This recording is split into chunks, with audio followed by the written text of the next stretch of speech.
The Dungeons and Dragons movie is coming, and we have a trailer, and we got to take a peek at it to talk about all of the coolest things we spotted or learned about this upcoming feature film, Dungeons and Dragons Honor Among Thieves, coming out in 2023 from directors Jonathan Goldstein and John Francis Daley. And in this, we get a look at the cast. We see some monsters, we see some action, we see some familiar places, maybe. And this dropped at the San Diego Comic-Con Hall H panel happening today, down at San Diego Comic-Con, of course. Along with that, this weekend is seeing a cool tavern walkthrough experience that's been set up for the Dungeons and Dragons movie. And, of course, the trailer is out to the world now. So, Michael, what do you think? My brain is exploding. I watched this trailer and was just like sitting in my seat like, oh, is that? Oh, is that?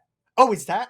Oh, is that? Like just over and over and over. There's so much in this trailer that I love, and the story just looks just so exciting and just so action packed. It is extremely my vibe so far with this trailer, as it looks like a wonderful adventure with big danger and some laughs, which I personally always look for in my adventures, and a fantastic cast who we have learned a little bit more about. By the way, we're going to try to keep this spoilers light. We're going to talk about everything we spotted in here, but of course, we're all looking forward to seeing the movie. So here's what we've learned so far. First, and look, most important, Chris Pine is a bard. Chris Pine is a bard. He's playing a bard. I am so excited about Chris Pine being a bard. We're looking at each of these members. They revealed these characters' classes via a really interesting thing at the installation, which were these moving portraits of them. But my favorite part of it is that at the bottom of each portrait, they had a little symbol. And if we can take a look at D&D Beyond, if you wanted a head start on decoding this, you could just head right over to D&D Beyond to the classes page, where you will see some very familiar symbols. So next to Chris Pine, we got ourselves a lute for the bard.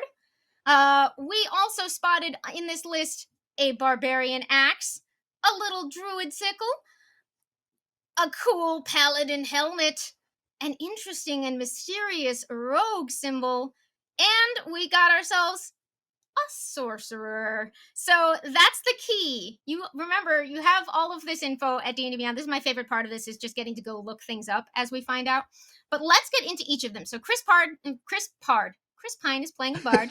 We get a wonderful line about him playing the lute. It makes me personally very happy, because we talked about this on a stream when we were talking about my beloved Eddie Munson. But, it's just a year of bards, and I'm very into it. We also spotted something on Chris Pine's character, and this is just us guessing. But, Michael, what is it that we saw on the corner and why does it make us intrigued? It appears to be the symbol of the Harpers, which is one of the factions in the Sword Coast. They're a faction that kind of like works behind the scenes to stop power from falling into the hands of evil tyrants, but it moves quickly. That symbol was really hard to catch. So is it a Harper's Pin? Is he part of that faction? We got a lot of hints that we already know some things about where we might be taking place in this adventure, and we'll get into that in a little bit. But alongside our faithful bard, we have Michelle Rodriguez playing an incredibly cool barbarian. She looks very strong, and the action looks awesome. And Michael, what else did we spot on her that might be interesting? Tons of tattoos. Much research must be done on these tattoos to see what they may or may not be signaling. Next up, we got Justice Smith, who is playing a sorcerer, so he is full of some raw magic, and we can see that he's got a staff in some of these. He's wielding this very interesting, probably magic item or piece of armor. I don't know.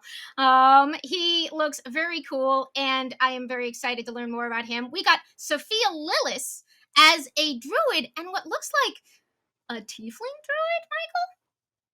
Yeah, so it's a kind of blink and you'll miss it kind of moment where there's a shot where we see a tail on her, which makes sense of the horns on her head. Because at first I thought, oh, maybe that's some sort of like headband thing, but no, it appears to be that she's a tiefling. And we can always use another beloved druid to add to our canon of fave druids. So I am very excited for this character who we also see in action, but we will get into that in a little bit. Next up, we have, look, did I watch every episode of Bridgerton? You know I did. We got Regé-Jean Yeah. Page in the Dungeons and Dragons movie. He Oh, is playing a paladin. so And just, appropriate. probably charisma, what, 19, you think? Oh, beyond. And finally, we get Hugh Grant as a rogue. And he, in the shots that you can see from the tavern experience, he's flicking something into the air. Michael, what was that? It looked like a dragon, which is a coin from that we know from Waterdeep. So we have our cast, we have classes for them, which is frankly just really cool. And in addition to our potential heroes and characters here, we got some threats. We got to look at some very cool monsters coming to life in this movie. Michael, let's talk dragons. Oh. Is this a black dragon I see? Oh, it definitely is a black dragon, and in this particular shot, it kind of swoops past and shoots out some acid. You can tell it's acid because when it hits the ground, it lets off this sort of steam as it kind of just destroys everything. Also, you can tell by the horns, which are kind of like pointed forward. Spotting your local dragons. And in addition to that, at the end of the trailer, we see a big old, cool, chunky, terrifying red dragon. Not terrifying, so cute, just the cutest, just Maybe both? chunkiest. Yeah, it looks like a very, very old red dragon that's had a little bit too much treasure to eat. But that will not stop it from devouring potentially our heroes as we go forward. And as with all the monsters we're going to name, if you want to know more about these, you can head right over to D&D Beyond. And I'm saying this because this is literally what I do when I'm looking things up, such as when I, for example, want some more info on a mimic. We got a mimic. Yeah, and this is just a moment for me. A beautiful, gorgeous looking mimic trying to eat Michelle Rodriguez's Barbarian in the Dungeons and Dragons movie. If I hadn't already bought my ticket, I would be buying it right now. And just for funsies, I pulled up the mimic page because, again, you can look these things up right here on D&D Beyond.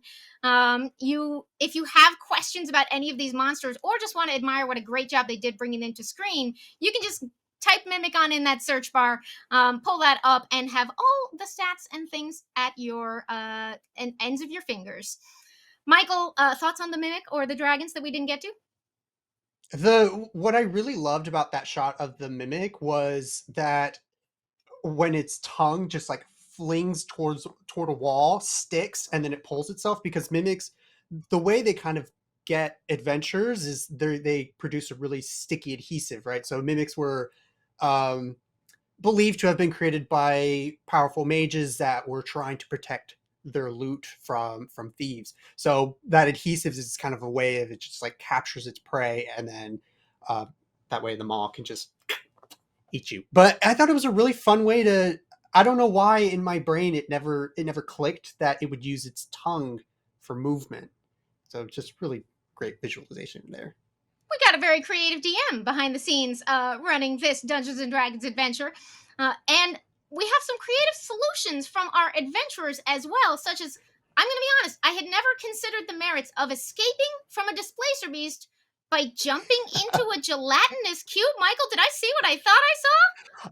I don't know how they're going to get out of this. Gelatinous cubes are notoriously difficult to get out of. Once you're inside of them, it is just a mess because you can't really swim through them. You have to fight your way out. So, but I mean, if I was in the same situation, I think I would have dove into the gelatinous cube myself. And of course, what's a displacer beast? So displacer beasts are originally come from the Feywild, and they are notorious for being hard to track because they have this sort of illusory magic element to them. They're they represent panther-like creatures, and but they have 6 legs, and their tails, which if you look at the cloak of displacement in D&D Beyond, you'll notice that the cloak of displacement actually has like the tail ends of a displaced just oh I just for what my brain is just going crazy. But yes, you will notice the monster's tails are part of that magic item. So really fun sort of interplay. I love these beasts, these creatures, and also shout out to the Displacer kittens from the Wild Beyond the Witchlight. Just a concept I needed in my life, and I'm very excited about.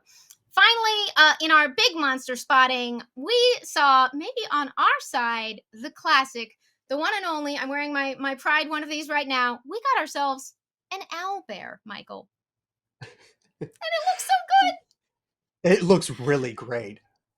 Yeah, I Now, loved seeing this sort of transformation that we got to so see and with and the. to that point, it looks like Sophia Lillis's Druid is doing a transformation. Now, is this like a rule of cool version of wild shaping into it? We don't know the rest of the information yet, but I certainly would rule that this was too awesome not to have because it looks amazing. And we get to see the owlbear in action before our Druid lands neatly back on her horse. Amazing. I am already so excited for that character. And finally, just a little bonus. It looks like maybe like a giant wolf spider on a tree in one of the forest shots. Thought that was pretty cool. Yeah, what's scary is that I did not notice that spider at first until someone pointed it out, and I was like, "Oh no, it's a sneaky spider." That's Got a real scary. high perception across this trailer, really, to know to get all of the dangers. But of course, the threats are not the only thing we see in this trailer. We get a big dose of classic and delightful lore, letting us know maybe when and where in the world we are. So we get a beautiful shot of what looks an awful lot like the classic city of Waterdeep. Waterdeep is, of course, on the Sword Coast in Faerun, inside the Forgotten Realms, and you can hit any of those into D&D Beyond to learn some more. But you might want to pay special attention to the Sword Coast Adventurer's Guide, and for more adventure content around that, maybe check out Hoard of the Dragon Queen and Rise of Tiamat.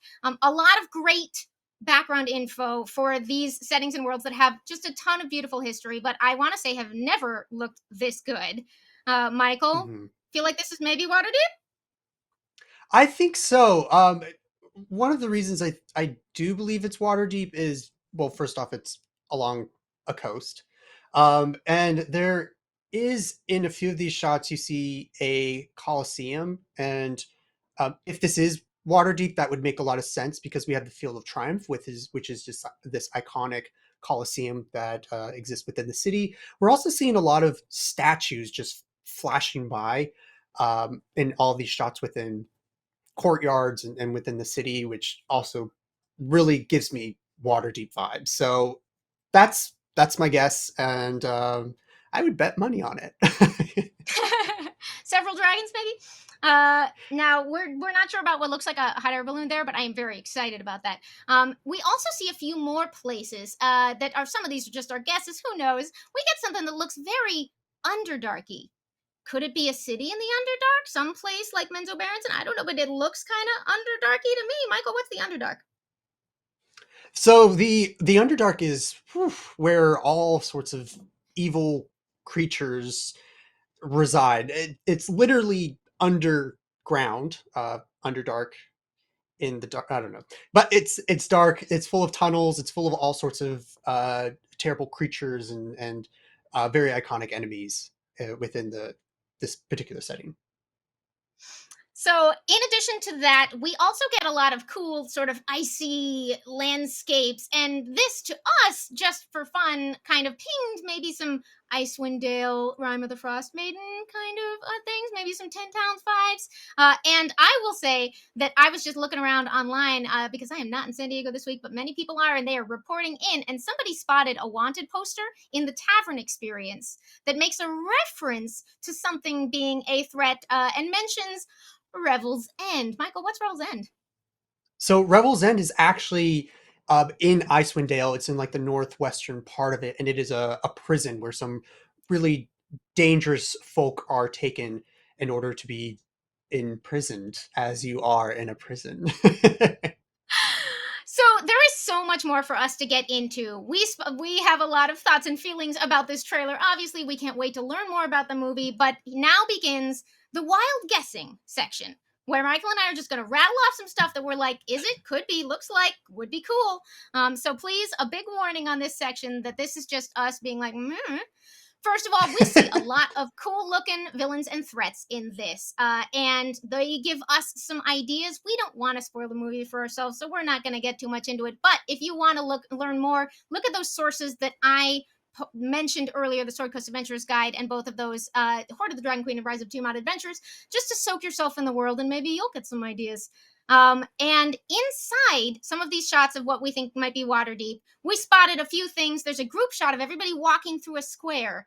And in it, Michael, it looks like we have a statue of a dragon. We have some intriguing banners, and maybe an interesting bag being carried by our sorcerer. Anything you want to comment on from those, real quick?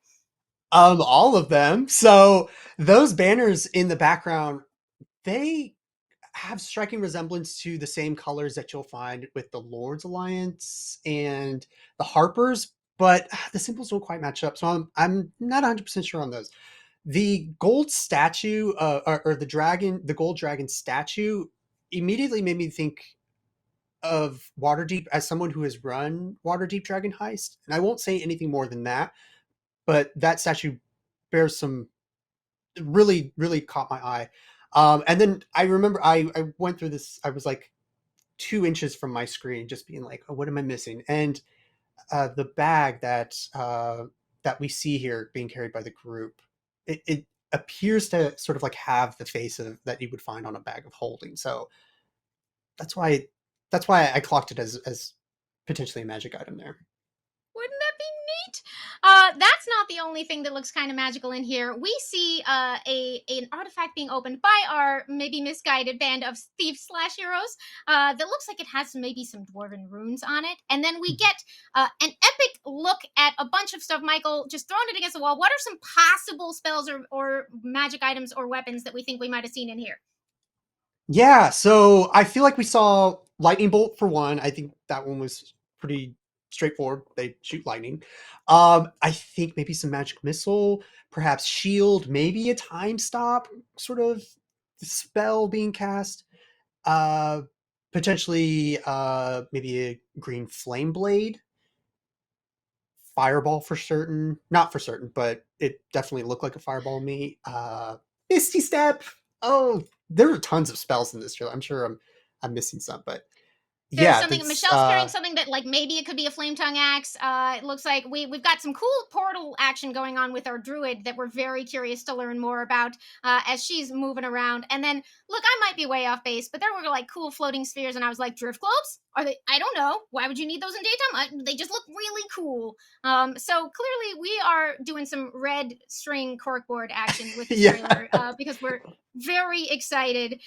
But all told, we love this first look at the Dungeons and Dragons Honor Among Thieves movie, which is coming out next year. We can't wait to find out what else is going to be revealed at the Hall H panel they had today at San Diego Comic-Con. If you think you might have spotted something in here, or if you just have a hope or a guess, or like me, want to know exactly what Chris Pine will play on his lute, because it is the year of the Bard and I'm declaring it, please drop those all in the comments. Michael, final thoughts on this trailer?